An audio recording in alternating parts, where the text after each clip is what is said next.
Print and electronic media మిత్రులకు నమస్కారం. కొంచెం లెంతీగా ఉంటుంది ప్రెస్ కాన్ఫరెన్స్.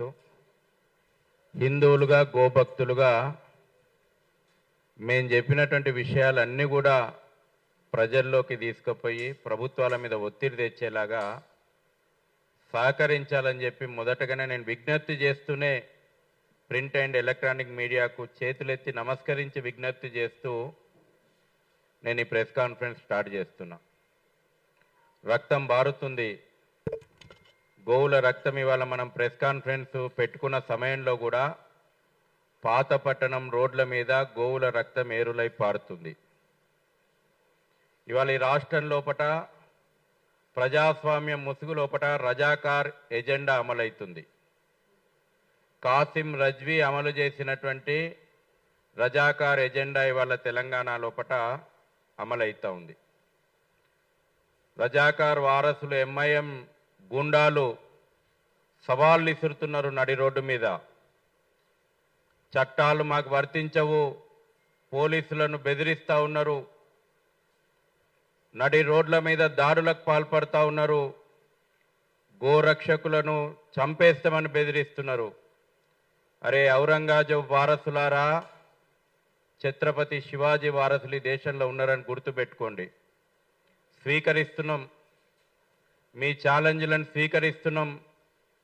బిడ్డ దారుసలం గో రక్తంతో తడుస్తున్నటువంటి దారుసలంకు బుల్డోజర్లు వచ్చేటువంటి రోజులు తొందరలో ఉన్నాయని గుర్తుపెట్టుకోండి. ఓపెన్ ఛాలెంజ్ ఇస్తున్నారు కదా మీరు, మేము స్వీకరిస్తున్నాం. పోలీసులు ప్రభుత్వము పూర్తిగా చేతులెత్తేసింది. ఇవాళ రజాకార్ ఎజెండాకు తలదించుకున్నది. ప్రజాప్రతినిధులు, ఎంఐఎం ఎమ్మెల్యేలు, ఎమ్మెల్సీలు గుండాల్లాగా అక్రమ వధశాలలు ఏర్పాటు చేసుకొని ఆ పార్టీ టికెట్లు ఇచ్చింది అందరికి కూడా అదే బ్యాక్గ్రౌండ్. గుండాలు, రౌడీలు, దేశ వ్యతిరేక శక్తులు. నేను రాజకీయాలు మాట్లాడదలుచుకోలేదు, కానీ ఎంఐఎం పార్టీ ఈ దేశ వ్యతిరేక పార్టీ. పోయిన నెల 16 మార్చి రోజున వందే మాతరం పాడను అని చెప్పి తెలంగాణ అసెంబ్లీ నుంచి బైకాట్ చేసినటువంటి దేశ వ్యతిరేక భావజాలం అది. హిందువులు పూజించుకునేటువంటి గోవును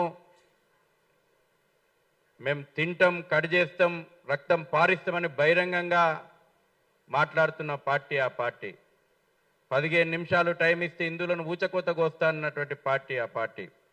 కాబట్టి ఈ రోజున రాష్ట్రం లోపట కాంగ్రెస్ పార్టీ, రేవంత్ రెడ్డి సర్కార్ ఆ రజాకార్ గుండాలకు ఇవాళ తెలంగాణను అప్పజెప్పిరా అని అడుగుతా ఉన్నా. చట్టాలు ఉన్నాయి, చట్టాలు అమలైతలేవు. ఈ రాష్ట్రం లోపట గోహత్యలను నిషేధించడానికి 1977 లోపట ఉన్నటువంటి చట్టాలు ఈరోజు కూడా రాష్ట్రంలో అమలైంది. పోలీసులు చేతులెత్తేసిండ్రు. దీనికోసమే ప్రభుత్వంలో ఒక మంత్రిత్వ శాఖ ఉంది, పశుసంవర్ధక శాఖ. ఆ శాఖకు సోయి లేదు. గోవులను రక్షించాల్సినటువంటి బాధ్యత దేవాదాయ శాఖ మీద కూడా ఉంది. ఆ మంత్రిత్వ శాఖకు సోయి లేదు. హోం మంత్రిత్వ శాఖ తన దగ్గరనే పెట్టుకున్నటువంటి ముఖ్యమంత్రి ఇవాళ దాని గురించి మాట్లాడడమే మర్చిపోయిండు, పర్యవేక్షించడమే మర్చిపోయిండు. చివరికి ఈ రాష్ట్రంలో ఉన్నటువంటి పోలీసు అధికారులు గో అక్రమ రవాణాదారులతోటి, అక్రమ గో వధశాలలు నిర్వహిస్తున్నటువంటి గూండాలతోటి మీటింగ్ పెట్టి పండుగ ఏర్పాట్లకు సన్నద్ధమవుతుంది, గో రక్తం పారించడానికి సిద్ధమవుతోంది. నేను ఇవాళ డిమాండ్ చేస్తా ఉన్నా, గడిచిన వారం రోజుల నుంచి చివరికి గత సంవత్సరం 100కు డయల్ చేసి పెద్ద పెద్ద స్టేట్మెంట్లు ఇస్తారు పోలీసు వాళ్ళు. మీ దృష్టికి వస్తే 100కు డయల్ చేయండి, సమాచారం ఇవ్వండి అని చెప్పి మేం చర్యలు తీసుకుంటామని చెప్పిండ్రు.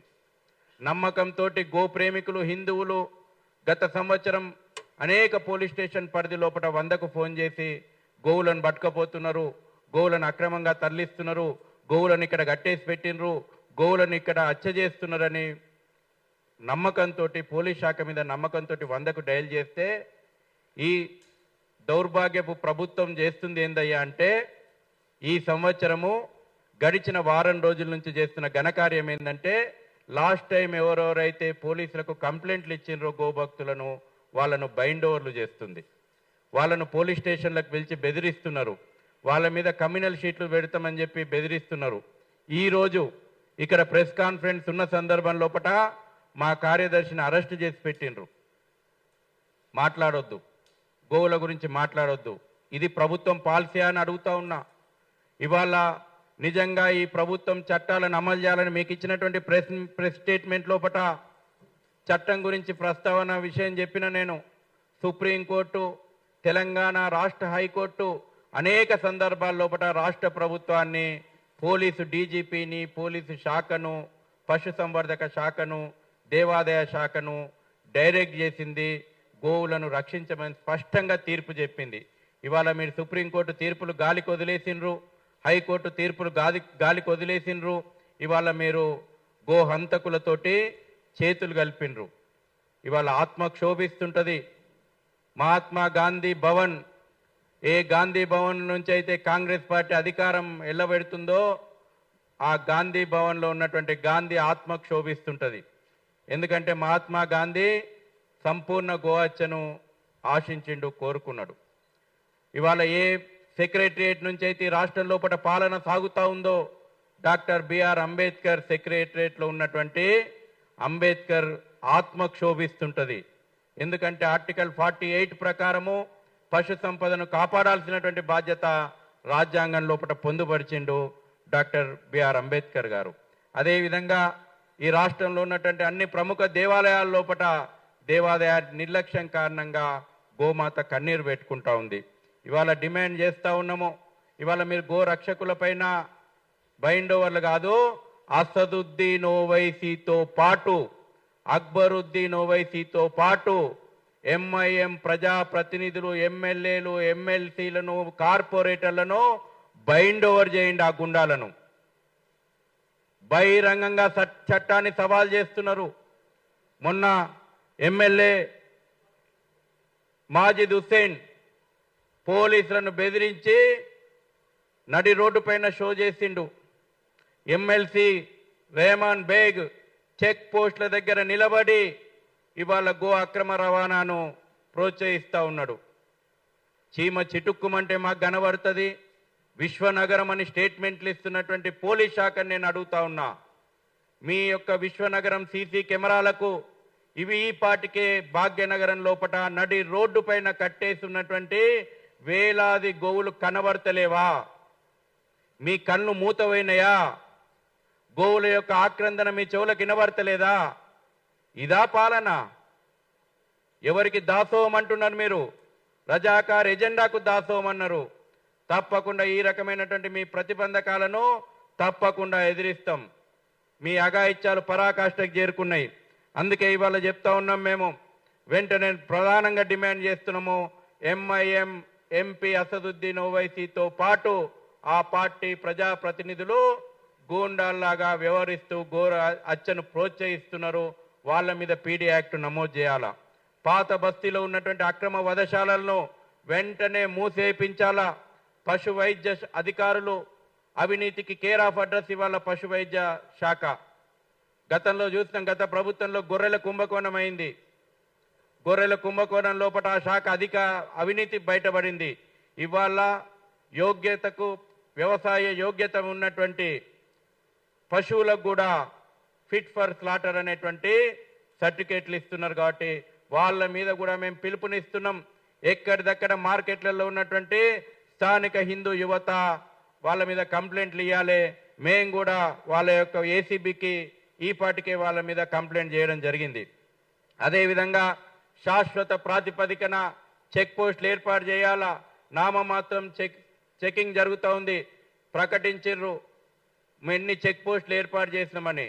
మీరు చూస్తుంటారు.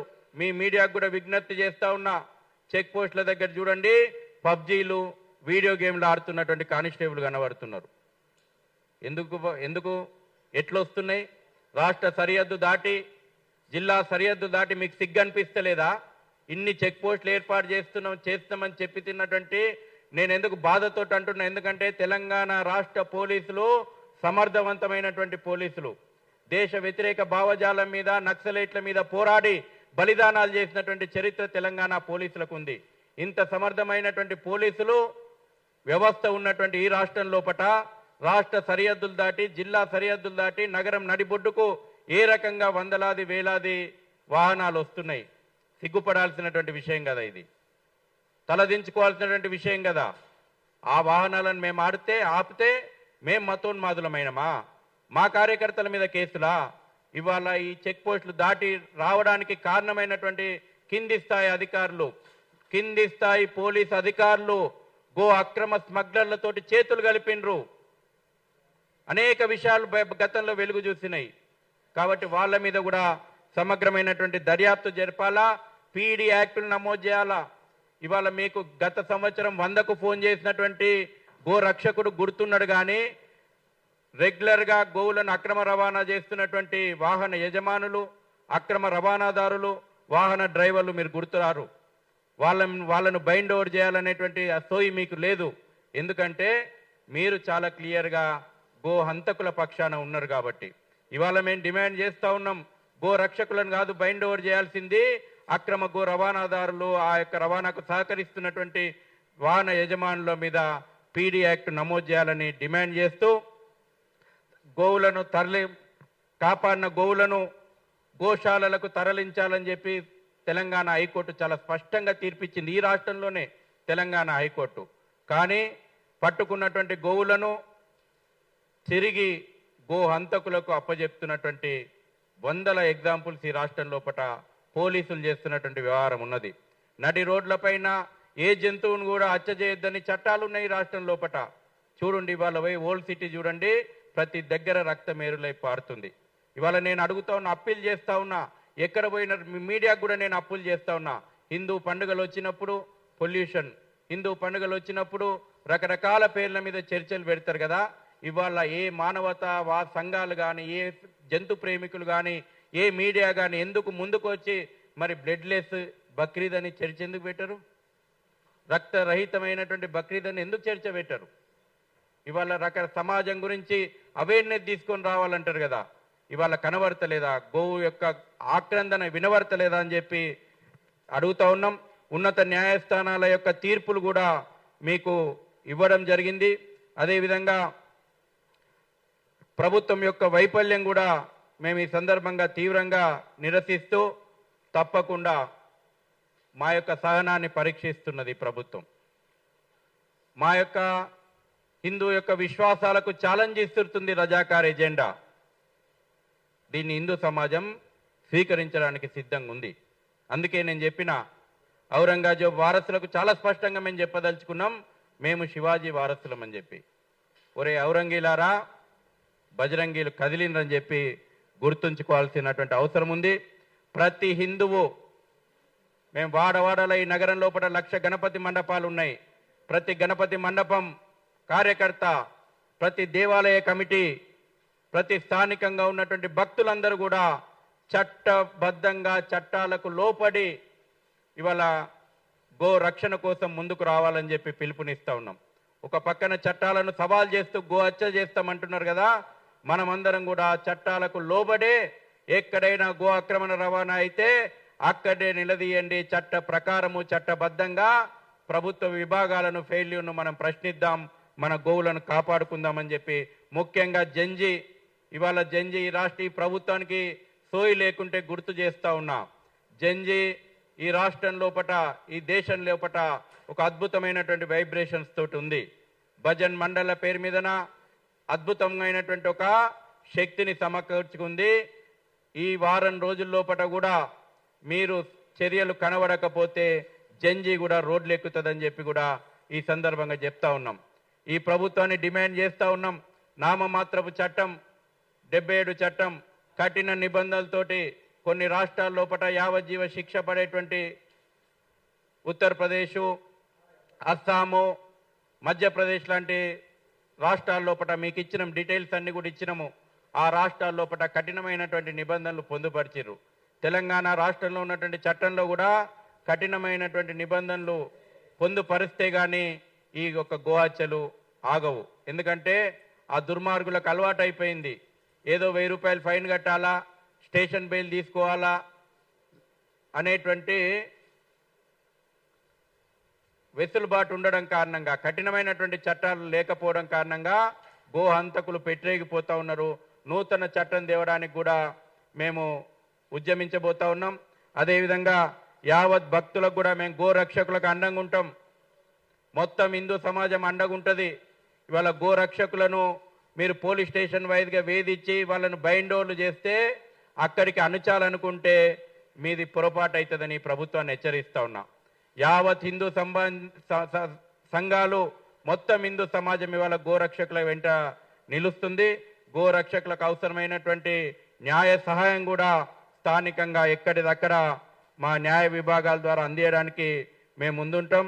అదేవిధంగా సహకరిస్తున్నటువంటి లోకల్ లెవెల్లో సహకరిస్తున్నటువంటి అధికారుల పైన కూడా చట్టబద్ధంగా మేము కూడా రిటర్న్ కంప్లైంట్ ఇవ్వబోతున్నాం. ఇంతకాలం వ్యవస్థల మీద ఉన్నటువంటి గౌరవంతో మేము కొన్ని భరించినాం. కానీ చట్టాలు ఒకరికి చుట్టం లెక్క వ్యవహరిస్తే హిందువులు కూడా తిరిగి అధికారుల మీద క్రిమినల్ చర్యల కోసం చట్టబద్ధమైనటువంటి కంప్లైంట్ ఇవ్వడానికి సిద్ధమవుతా ఉన్నారు. స్థానిక దేవాలయాలు పూర్తిగా గోరక్షకులకు అండగా నిలవరాలా. ఇవాళ ప్రతి దేవాలయము స్థానికంగా ఉన్నటువంటి గోరక్షకులకు అన్ని విధాలుగా ఆదుకోవడానికి ముందుకు రావాలా. ఇవాళ చూస్తున్నాం, ఈ పోలీసు వాళ్ళు అనుకుంటున్నారు మేము 1,00,000 రూపాయలు 5 లక్షలు అని బైండ్ ఓవర్ కేసులు పంపారు, నోటీసులు వస్తారు. మా అవసరం అనుకుంటే ఆ 1,00,000 రూపాయలు 5 లక్షలు బైండ్ ఓవర్లు భరించడానికి ప్రతి దేవాలయం ముందుకు వస్తుంది. చట్ట ప్రకారంగా ఎదుర్కోవడానికి మేము సిద్ధమవుతా ఉన్నాం. కాబట్టి ఈపాటికే ఏసీబీ కూడా పశు సంవర్ధక శాఖ పైన ఏసీబీ దృష్టి సారించాలని కూడా, యాంటీ కరప్షన్ బ్యూరో దృష్టి సారించాలని కూడా డిమాండ్ చేస్తూ ఉన్నాము. ఎవరైతే గోరక్షణ లోపట కార్యకర్తలకు అన్ని రకాలుగా అండదండగా ఉంటామని చెప్పి మరోసారి స్పష్టం చేస్తూ వాళ్ళ కుటుంబాలను కూడా ఆదుకోవడం లోపట గణేష్ సేన ముందుంటుంది. వీళ్ళందరినీ కూడా సమన్వయం చేయడానికి అటు గోరక్షకులను, ప్రభుత్వ విభాగాలను, దేవాలయాలను, హిందూ సమాజాన్ని సమన్వయం చేసి గో సంతతిని కాపాడుకోవడానికి గణేష్ సేన సమన్వయపరుస్తూ ఈ ఉద్యమాన్ని ఒక దీర్ఘకాలిక ఉద్యమానికి మేము ఇవాళ అనౌన్స్ చేస్తూ ఉన్నాం. రాబోయే రోజుల్లో చట్టాల్లో మార్పు కానీ, అదే రకంగా ఈ యొక్క వ్యవహారాలన్నీ కూడా మూతపడే విధంగా దేవాదాయ శాఖ ఉందండి. దురదృష్టం, ఈ రజాకార్ ఎజెండా అమలవుతున్నటువంటి దేవాదాయ శాఖ మంత్రి మాట్లాడుతుంది జై శ్రీరామ్ అంటే పైసలు వస్తాయా అని. మరి వాళ్ళ గోవులను కాపాడితే వీళ్ళకి పైసలు రావు కాబట్టి నువ్వు కాపాడుతలేవా? గోవులను కాపాడే బాధ్యత నీ శాఖమైన ఉంది. కామన్ గుడ్ ఫండ్ ఏదైతే నువ్వు కలెక్ట్ చేసుకుంటున్నావో, దేవాదాయ శాఖ ప్రతి దేవాలయం నుంచి కామన్ గుడ్ ఫండ్ ఏదైతే కలెక్ట్ చేసుకుంటున్నావో చట్ట ప్రకారం గో రక్షణ కోసము వెచ్చించాల్సిన బాధ్యత ఈ రాష్ట్ర దేవాదాయ శాఖ మీద ఉంది. ఇప్పటి వరకు సింగిల్ ఎన్పి నయా పైసా దేవాదాయ శాఖ ఖర్చు పెట్టలేదు. దయచేసి మీడియా సహకారాన్ని కూడా కోరుతున్నాం. రాబోయే రోజుల్లోపట గోవు మనందరం తల్లితోటి సమానంగా పూజిస్తాం. మీడియా కూడా ప్రభుత్వం యొక్క వైఫల్యాన్ని మీరు ఎండగట్టండి. ఇది ఒక రకమైనటువంటి అగ్రికల్చర్ జిహాద్ నడుస్తుంది ఈ దేశం మీద. అగ్రికల్చర్ జిహాద్ ఇది. గో సంతతిని నిర్మూలించి వ్యవసాయ రంగాన్ని దెబ్బతీయాలనేటువంటి అగ్రికల్చర్ జిహాద్కు జిహాదీ శక్తులు తెరలేపినాయి. కల్చరల్ జిహాద్ నడుస్తుంది. గోవు అంటే ఒక జీవి మాత్రమే కాదు, హిందూ కల్చరల్ ఐడెంటిటీ వల్ల గోవు. ఆ గోవును నిర్మూలించాలని చెప్పి కల్చరల్ జిహాద్ నడుస్తూ ఉంది. కాబట్టి మీడియా కూడా మీరు ప్రభుత్వం మీ చేస్తున్నటువంటి తప్పిదాలు, ప్రభుత్వం నిర్లక్ష్యాన్ని ఎండగట్టడం లోపట దయచేసి మీరు కూడా వాస్తవాలను చెప్పాల్సిందిగా కోరుకుంటూ సెలవు. మీకు 2 రకాలుగా, ఒకటి ఇంగ్లీష్ కావాల్సినటువంటి వాళ్ళకి ఇంగ్లీషు, తెలుగు కావాల్సిన తెలుగు ప్రెస్ రిలీజ్ నోట్ ఉంది. దాంతోపాటు కొన్ని ఇంపార్టెంట్ పాయింట్స్ కూడా మీకు మా కార్యాచరణకు సంబంధించి కూడా తెలుగులో ఇంగ్లీష్లో మేము ప్రెస్ నోట్లో పొందుపరిచి ఇచ్చినాం. ఇప్పుడే శ్రీ వైకుంఠం గారు ఉపాధ్యక్షులు మాజీ కార్పొరేటర్ వారు భాగ్యనగర్ గణేష్ ఉత్సవ సమితి ఉపాధ్యక్షులు వారు కూడా జాయిన్ అయినరు. శ్రీ శ్రీరామ్ వ్యాస్ గారు ట్రెజరర్ భాగ్యనగర్ గణేష్ ఉత్సవ సమితి. మీరు ఇంకేమైనా అడగాలనుకుంటే అడగండి.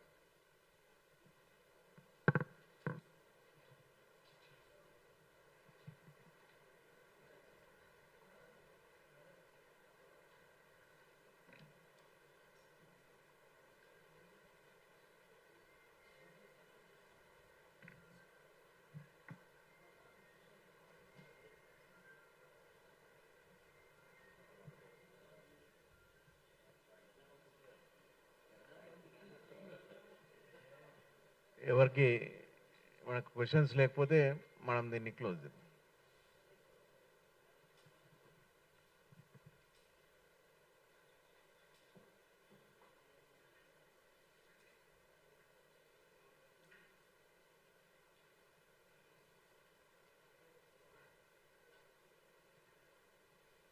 మీడియాకు మరొక్కసారి విజ్ఞప్తి చేస్తున్నామండి. ఇదొక ప్రెస్ కాన్ఫరెన్స్గా భావించకండి, ఒక ఉద్యమంగా మీరందరూ భాగంగా అండి. ఇందులో మన గోవును కాపాడుకుందాం.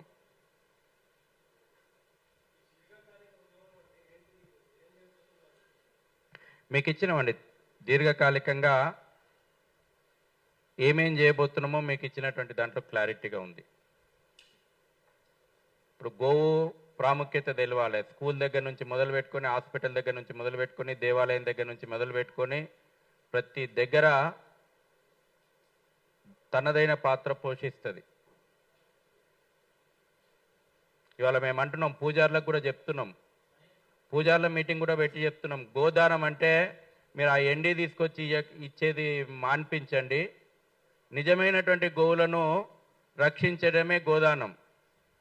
ఇవాళ పెళ్లిళ్ళల్లో శుభకార్యాలల్లో గోదానం అనగానే ఎండి గోవు తీసుకొచ్చి ఇస్తున్నారు. అది కాదు, గోవు అట్లా పుణ్యం రాదు. నిజమైనటువంటి గోవును కాపాడడంలో ఆ శుభకార్యం భాగస్వామ్యం అయితేనే పుణ్యం వస్తుంది. ఇది చెప్పాలా.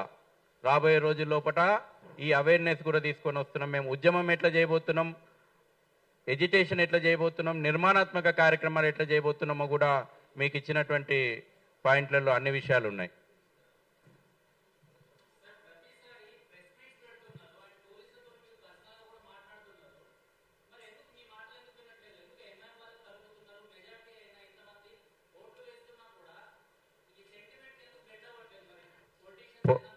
పోలీసు వాళ్ళు ఎవరి ప్రభుత్వం ఉంటే అలా మాట వింటారు.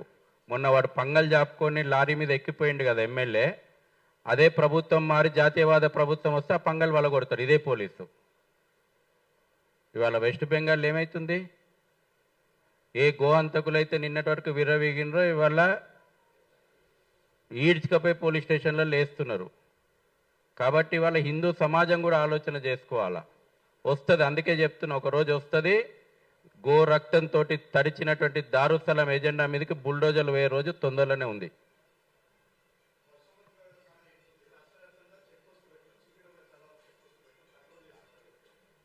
వాళ్ళు దొంగలు. ఫస్ట్ పశు సంవర్ధక శాఖ పెద్ద ముద్ద ఇందులో. అది పశు సంవర్ధక శాఖ కాదు, పశు హంతక శాఖ, అది పశు నిర్మూలన శాఖ. అది పోలీసు వాళ్ళు చెక్ పోస్టులు పెట్టింది పోలీసు వాళ్ళు. పశు సంవర్ధక శాఖ బోగస్ సర్టిఫికేట్లు ఇష్యూ చేస్తుంది. అందుకే నేను గుర్తు చేసిన, లాస్ట్ ఇయర్ ఎట్లయితే గొర్రెల స్కామ్ బయటపడ్డదో ఈ బోగస్ సర్టిఫికేట్ల స్కామ్. అందుకే మేము ప్రతి డాక్టర్ల మీద మేము కంప్లైంట్ ఇస్తున్నాం. చట్ట ప్రకారం క్రిమినల్ కంప్లైంట్లు నమోదు చేస్తాం. ఇక అన్ని రకాల ఆయుధాలు మేము ఓపెన్ చేసినాం. తేల్చుకుందాం, ఎక్కడికైతుందో అక్కడికే తేల్చుకోవడానికి సిద్ధపడ్డాం.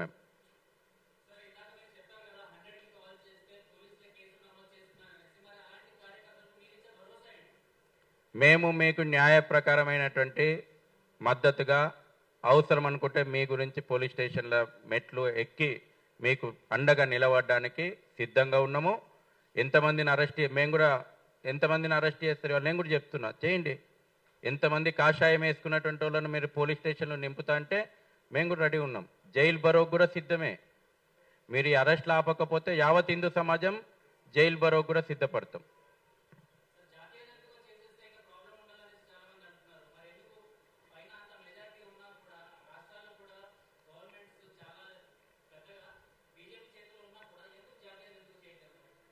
ఒకటి, అందరూ ఒక భ్రమలో ఉన్నారు. మంచి ప్రశ్న వేసినావు కాబట్టి మీడియాకి చెప్తా. ఇవాళ జాతీయ పక్షి నెమలి హత్య చేసినందుకు శిక్ష పడతలేదు. వైల్డ్ లైఫ్ యాక్ట్స్ ఉన్నాయి కాబట్టి దాని ప్రకారం శిక్షలు పడుతున్నాయి. జాతీయ పక్షి జాతీయ హోదా అనేది కేవలం గౌరవప్రదమైనటువంటి హోదానే. ఇవాళ పులి మీద ఎవరైనా అటాక్ చేస్తేనో జింక మీద అటాక్ చేస్తేనో వాటికి ఉన్న హోదాతోటి శిక్షలు పడతలేవు. వన్యప్రాణి సంరక్షణ చట్టాల కింద శిక్ష పడుతున్నాయి. రేపు అనేక రకాలైనటువంటి చట్టపరమైనటువంటి ఇష్యూస్ ఉన్నాయి. చాలామంది ఎమోషనల్గా జాతీయ జంతువుగా ప్రకటించాలి, ఓకే, హోదా ఇవ్వాలి. కానీ ఆ హోదా ఇస్తే దాని పరిధి శిక్ష పడుతుంది అనేటువంటిది ఒక తప్పుడు భావనలో ఉన్నారు. ఇవాళ మనం ఒక జింక మీద కానీ ఒక పులి మీద కానీ ఒక నెమలి మీద కానీ ఇవాళ ఎవరన్నా వాటిని హింసించినా వాటిని బంధించినా శిక్ష పడుతుందనంటే వాటికి ఉన్న హోదా కాదు. మీడియా ఈ విషయం చాలా స్పష్టంగా తెలుసుకోవాలి. వన్యప్రాణి సంరక్షణ చట్టాల ప్రకారము వాటికి శిక్ష పడుతుంది.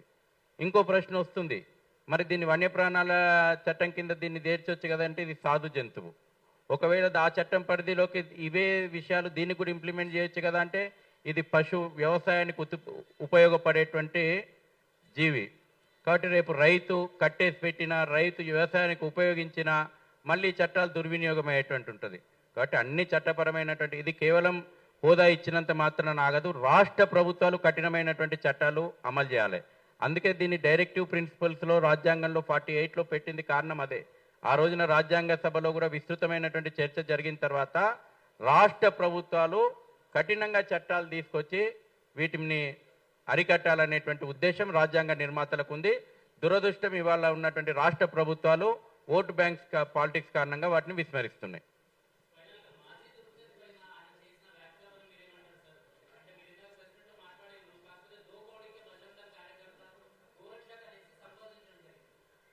అరే ఔరంగి బజరంగి బలం ఏందో చూస్తావు బిడ్డ. ఇదే చెప్తున్నా నేను. ఔరంగజేబు వారసులకు ఛత్రపతి శివాజీ వారసులు కదిలిండ్రు అనేది గుర్తుపెట్టుకోవాలి. అందరికీ ధన్యవాదాలు.